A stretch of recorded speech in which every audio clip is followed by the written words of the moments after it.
Hey, fourth graders, I wanted to come on and explain some different strategies for double digit times double digit multiplication. So these strategies are actually the same strategies that you use to do single digit times multi-digit multiplication. You're just using different numbers, okay? So we're gonna look at one problem. We're gonna do it three different ways. The problem that we're gonna do is going to be 34 times 26, okay? 34 times 26. Now, when I look at this, we're going to first do the area model of multiplication. A lot of kids really like this. It's also like an array. It's called that sometimes, or the box method. So it has lots of names, same strategy.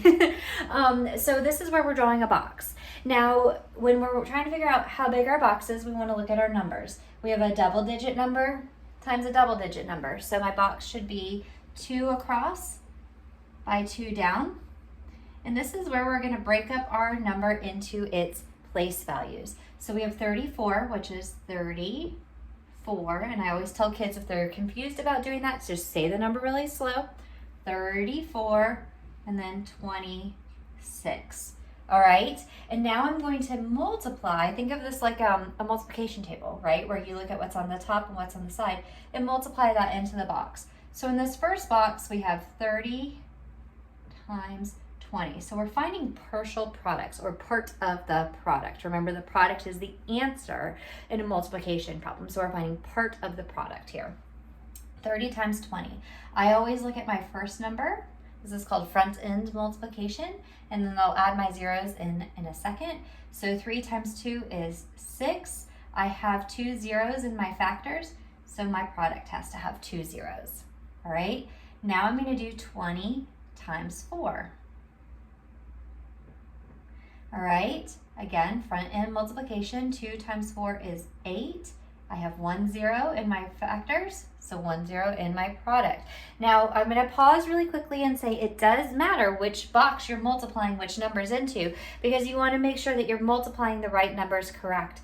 Some students accidentally, when they're doing one of the place value strategies with area model or partial product, we'll try and multiply 20 times 6, but we don't multiply those two numbers together. They're in the same factor, so they aren't multiplied. You're multiplying your two factors together, okay? So here we're going to do 30 times 6. 3 times 6 equals 18. And then I have 1 0, so I add that 1 0. And then in my last box, I do 4 times 6. All right, and 4 times 6 is 24. My last step is to add my partial products together. So I have 600. Make sure you line your numbers up by place value. Grid paper, if your student is having a hard time lining numbers up, grid paper can be really helpful because it has all the boxes. The other thing to do would be, let me grab a piece of notebook paper. Sorry. To take a piece of notebook paper and turn it on its side, so that the lines are going up and down as opposed to side, because if they're up and down, then they can line them up by columns, which is really cool. Okay, that's a really great strategy if your student is having a hard time lining their numbers up. I know a few of you guys have actually commented that that's an issue. All right, plus 180 plus 24. Make sure you copy your numbers down carefully. That can be another issue that I see. All right, 0 plus 0 plus 0 plus 4 is 4. Right here, we have 0 plus 8, that equals 8, plus 8 more is 16, plus 2 more is 18. Write my 8, regroup my 1. 1 plus 6 equals 7, and 7 plus 1 more is 8. So my product here is 884. And again, I always circle my answer because that helps me to see it. And then if I'm going back at the end of like a test or something like that and checking my work, I'm able to find everything easily. All right, now we're going to use the same problem, 34 times 26, and we're going to do partial products. Oops, I was starting to do it without writing the problem out. So 34 times, I'm going to write it this way this time. Okay, with partial products, we're still breaking up into place values. So we have 30 plus 4, and then this is going to be 20 plus 6. All right, everything over here has to be multiplied by everything over here. So what I do is I just list it down, all right? I have 30 times 20, okay? And then we're gonna do 30 times 6, okay? And then I'm gonna look at my ones place number. 4 times 20 and 4 times 6. If you have a hard time figuring out, did I catch all of the partial products? One way that you can double check is, okay, I have double digit times double digit, and that means I'm gonna have to multiply 4 times. Or think back to your area model. How many boxes would you have? Because you notice these numbers are exactly the same as these numbers. Do you guys see that? They're the exact same numbers. So either way, you're actually doing partial products. It's just a different way. The area model I like a little bit better because it does help to keep students organized. I have noticed with partial products that students will accidentally forget to multiply one of the factors, like forget the 4 times 20 or something like that.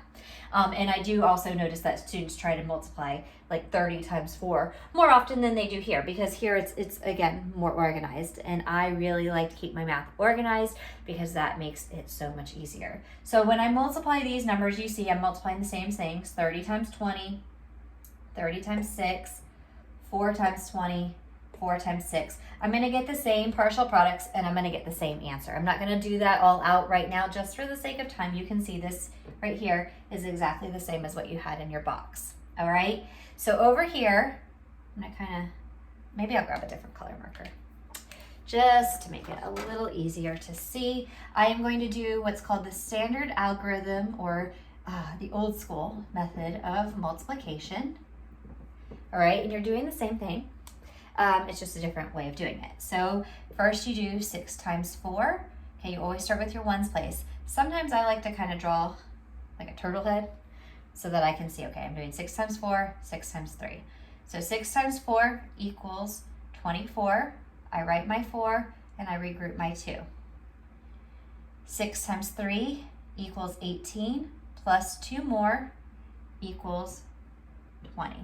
All right, and I always, when I regroup, once I've added it in, I cross it out because now I'm gonna have to multiply again, and I don't want to get confused by what I'd regrouped from the first time around. Okay, now the next thing is the turtle lays an egg because this 2 is in the tens place. So we have to make sure that we're considering, if I multiply 20 times 4, remember it's going to end in a 0. And if I multiply 20 times 30, it's going to end in a 0, right? Because we're working with a multiple of 10. So now I multiply again. 2 times 4 equals 8. 2 times 3 equals 6. And when I add my partial products together, I get 4, I get 8, and I get 8. 884. I got the same thing here. I would have gotten the same thing here because I would be adding the same partial products together. They're all the same thing, and if you even like sit here and look at this for a second, you can see like 680, okay? So when I add those two numbers together, it gets 680, and that's going to get me 204 if I were to add 180 plus 24 together. So I'm still working with partial products. Even here, it's just a different way to look at it. So basically, when you're doing your multiplication, you want to choose a strategy that works the best for you. Which one does your brain latch onto and understand?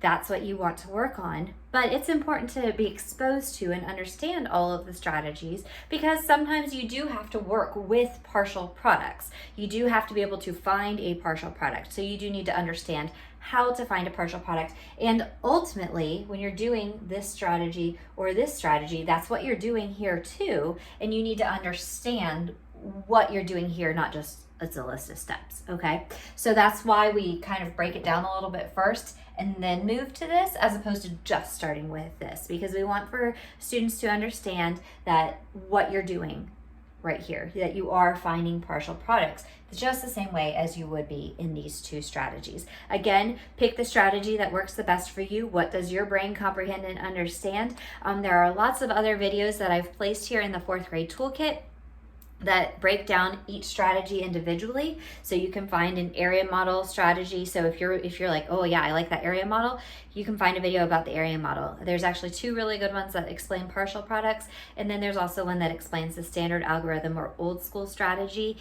Again, making sure that you understand how to multiply double digit times double digit numbers. The first key is making sure you know your multiplication facts, or at least have a strategy to figure them out.